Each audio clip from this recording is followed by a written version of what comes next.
Thibodeau being fired. Your thoughts? Well, number one, don't believe that it wasn't Jimmy Dolan who did it. Obviously, Leon Rose, the president, is saying in consultation with James Dolan, but that's just horse hockey. The owner makes this call, not Leon Rose. The fact is the Knicks are doomed unless James Dolan stops making the decisions. And I could argue he has not stopped with the trades they made, including Cat, Randall. Everything is done with Dolan. He is super controlling, super meddling like many other owners. The problem is he's never won a ring of any kind. And to get rid of Tibbs is fine. You look at Tibbs, he looks angry, grumpy, and despondent on the sideline.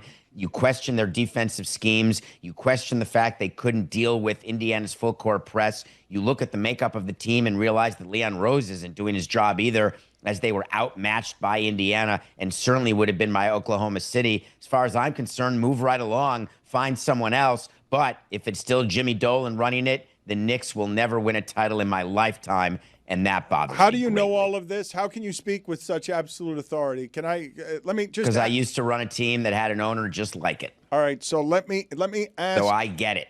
Okay, so I want to ask the group here, though. When I say that David Samson has an uncommon sports business lane, he is talking about things with an authority from the insides of a sport in a way that are super cold, but also accurate.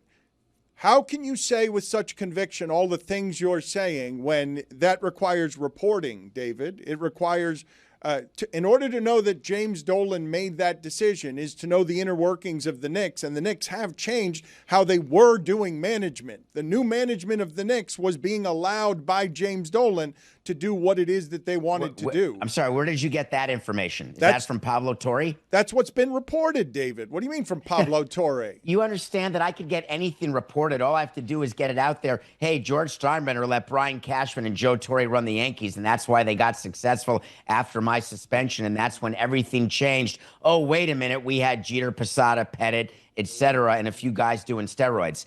There is not one owner out of any of the top owners, top leagues, who is not involved in a coaching change. It just doesn't work that way. And did I report it? No. What? I'm going to call up Jimmy. Hey, Dolan, that was you, not Leon. No, they're going to say it's Leon so the owner can have plausible deniability. But I'm here to tell you there's not one coaching change that's ever happened where an owner was like, oh, I didn't know that you were thinking that. How are you feeling, David, about the fairness or unfairness of firing Thibido after 5 years? It is absolutely within the owner's right to do anything he wants. Fairness. Thibido's been a coach. He did 5 years. It seems like he could be the Patino of coaches where stick and move, stick and move. 5 years in Chicago, 3 in Minnesota, now 5 in New York. There are a bunch of managers and coaches whose voices get drowned out after a certain number of years because they come in hot, stay hot, and leave. But more success than a Knicks franchise has had in 25 years. Like, that's not up for dispute. Is it the results business or is it not? Well, exactly. To me, it's the results business, and I don't think about the money, which I certainly could have. You guys haven't even mentioned the fact that Jim Dolan is willing to give Thibodeau $30 million on the way out the door. He just got extended, which shows you how extensions that are given to coaches and managers are really meaningless to owners. But Samson, what happened here? Like, what does this mean that somebody with more success than a Knicks coach had gets bought out at the end when most Knicks fans could say that's not the reason they lost? Like, don't you think that most Knicks fans today are happy that Thibodeau's out? There are plenty of Knicks fans who look at the way that he got out-coached by Rick Carlisle in the conference finals. There's plenty of Knicks fans who look at the makeup of the team and say, listen, you cannot run your guys ragged and expect to lead the league in minutes with two guys who don't play defense, Brunson and Cat, and end up on top in a playoff round where defense matters and the coach is supposed to be defensive-minded. I think there's plenty of Knicks fans who look at it that way, but frankly, I don't care the way they're looking at it. Jim Dolan looked at it and said, hey, I hear the noise. We came one home game short of the maximum in the Eastern Conference, and then we still could have had 3 more home games where he prints millions of dollars by loyal fans who don't care about mediocrity and losing. And at the end of the day, they actually reward him for his behavior because they continue to pay and pay more and more money. It's the most profitable home game there is in all of basketball. David, do you think Thibido is now a hot hire in the NBA at age 67, or do you have doubts about that?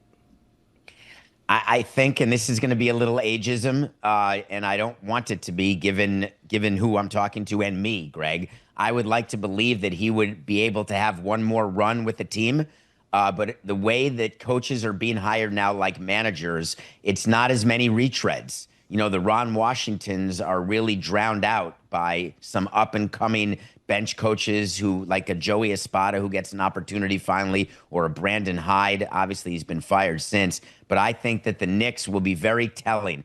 Jim Dolan will want a name. He'll want a retread. If Leon Rose is good as his job, he'll find the next Oklahoma City Thunder coach, and I don't want to butcher his name because I do it every time. Dagenham. But someone who you've never heard of, who likely will be a way better coach for a bunch of guys. But impatient owners normally don't want that. Way better, a way better coach than a retread. I mean, they're going to go get somebody who's way better than Tom Thibodeau. Oh, I think that just somebody different is what they want. Well, but that's not the same thing. Like that. What?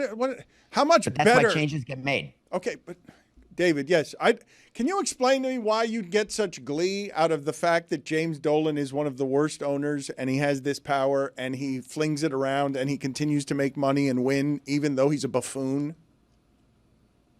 Well, you say I get glee. Remember, I started my life as a Knicks fan in 1974. I missed it by a year. And I've gone my whole life without seeing the Knicks win a title. So I don't know what glee you have in them losing in the conference finals. It seems like you like that, James. You're taking a certain delight in telling us, hey guys, this is just the owner wielding his power all over the place, making a mess, being sloppy because he's going to remind everyone that he's in power, and there are never going to be any consequences, even though he's a buffoon because he's got the most expensive ticket in sports. And Thibodeau, honestly, great for business the last couple of years. Like, spectacular for business. The Knicks, people cared about him. Hey, Thibs, get out the door. Like, you can't say that's results-based. You just can't. I'm sorry. Did you say he's a buffoon for having the most expensive tickets in the sport? No, James Dolan is a known buffoon. Okay, so that's two different things. He's doing great business at the Garden, and he's got fans who are loyal and who pay money to see him. Now, notwithstanding the networks going bankrupt, but that's not actually his fault.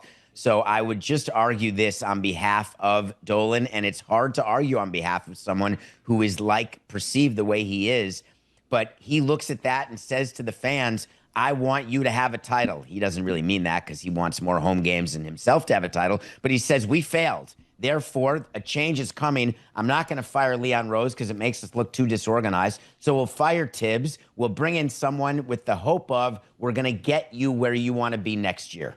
It makes perfect sense to me. And from a basketball standpoint, it happens quite often where you let go of a coach who did well, and then another coach comes in, creates a different culture. Look what Steve Kerr did. Mark Jackson, I brought this up on the alley-oop a couple of weeks ago, or last week. Is this a situation where we could see Tom Thibodeau get to the Eastern Conference Finals, lose, and then get fired the way Mark Jackson did, where he took him to the playoffs? He was right there at the edge. They have the same identical record, 51-31, Mark Jackson's last year and now Tom Thibodeau's last year. Where you look at that and say, can another coach get us to the next echelon and get us to the NBA Finals? They work with Steve Kerr. They went on a dynastic run. Now you're looking for the next guy. Could it be Johnny Bryant, the guy they have on their own bench who they blocked from having Phoenix take a look at him? Could he be the next name? Could Jay Wright come in and be the savior for New York? Like, there's a lot of options. All right, so this is Cat on the second team now that Tibbs ends with, right? This is the second time this has happened to this particular pairing. What are you smiling about, Samson? Because that's a funny narrative that the media has. It is not that Cat is the downfall of Tibbs because he's been there, Minnesota, and now New York when he got canned. That's just a coincidence. David, we're not going to be doing a lot better than Thibs. We can agree on this. Like, we can argue in the margins, and I'm not saying there can't be improvement, and I'm not saying in the results business you can't go cutthroat about getting improvement. And we can say voice is tired in the locker room and can only change so much of the players, but you can change the players. Cat could be available. Like you and can't. They do need to get better, but you're looking for 5 more wins. I think that's the way that teams look at it who lose in the LCS or lose in the ECF or WCF is you try to figure out how do you make up the increment, or if you win, you figure out how do you stay on top. And you don't know how many opportunities you're going to have. You look at the construction of your team. The way the Knicks are put together, they are not able to win those extra 5 games. You start with a new coach, but you can't stop there. You got to change out those players in some way, shape, or form, because otherwise you will not ever get those 5 games with this group. The other thing, too, is I think the Mikal Bridges trade was foisted onto Tom Thibodeau. Like, there was internal issues between him and Mikal Bridges throughout the entire season. And now you're looking back and saying, okay, the front office gave 5 first-round picks to get this guy to be their piece, their missing piece to beat the Celtics, to go on to the finals. And that never gelled with Thibodeau. Let me get some sound here, not just of JD and the Straight Shots, James Dolan's great band. I don't know if I can play that music without getting in licensing trouble. You can't. When you talk it out, the answer's there. Okay, so in the absence of that, perhaps I can borrow just some Mad Dog talking about this firing in a way that if I had to guess, my guess is that Mad Dog is not going to agree with David Samson at all. This makes the Knicks a laughingstock. You don't fire this guy. How do you fire a head coach who took the team to the Eastern Conference Final for the first time in a quarter of a century? The team needs a new voice. How the hell does Jim Dolan know? Dolan doesn't know anything about basketball. What are you kidding me? Jim Dolan? I mean, come on, Jim. Let him go build spheres, in Vegas, in Paris. That's what he's good at. Let him go figure out a way and, rip us all off with optimum. How about we have Jim do that instead of sitting there worrying about who his head coach is going to be? This is a guy who's run the Knicks since, the mid-'90s, and essentially has done absolutely nothing. Nothing. And then he sits there with this dopey hat on, on the baseline, and he sits there, and because they lose to Indiana, because Towns and OG miss free throws with big leads in the fourth quarter of game 1, and that's the reason why they lost the series. They lost the series because Naismith went crazy in the last minute of game 1, and OG and Anthony Towns missed free throws. If either one of them makes both free throws, the game is over, and the Knicks probably has to play it.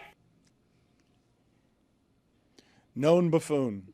That's who you want to side with in the legend of buffoonery. It is a dopey hat. Yeah, stupid ass hat. It is a dopey hat. Put it on the poll at Le Batard Show. Is it a dopey hat? Again, known buffoon, James Dolan. The man does not deserve any kind of sports respect. He shouldn't have firing power over anyone in sports. Known buffoons. He's the owner. Known buffoons win. They can. They can win in sports. You can get lucky. I'm just saying, Jeffrey Loria. If sports were fair and business weren't dirty, known buffoon James Dolan of JD and the Straight Shots would not get to win by saying that Tom Thibodeau is not good at his job when Tom Thibodeau is only miles and miles better at his job than James Dolan has ever been at anything other than the dirty politics of how you make money in New York, even if your product actually sucks because you just have an arena in the center of town that will make profit forever because people want to love the Knicks so much that they don't care that their owner is a buffoon. They tolerate it. A known buffoon. Yeah, but You're the greatest, Dan. You're the greatest economist I've ever come across. You just made the exact argument for why Dolan is not a buffoon. You made it word by word. Yeah, but the closest he's come to winning wasn't even with the Knicks. It was with the Rangers when they lost to the Kings in the Stanley Cup final. He's never won anything and is, again, He made the like sphere, David. which was a win. a known buffoon. Billionaire is a win, too. Can I give you my number one that would have been way bigger news today He's than a Thibs Nepo being fired? baby. I mean, how did he win? What did James Dolan do to become a billionaire? He won the Gene lottery. What are you Right. talking He about? You don't works want to be James hard. Dolan? He Guys. acquired his dad's team. He works Okay, and But you said he's a billionaire as if like he achieved something. He just climbed out of the womb. achieved or not, that's still a win. Okay, all right. Thank you. Cool. It's not easy being a billionaire, guys. There's a room full of people that think that billionaires are losers and Pete, whatever the hell his name is a big Oh, winner. I forgot. My bad.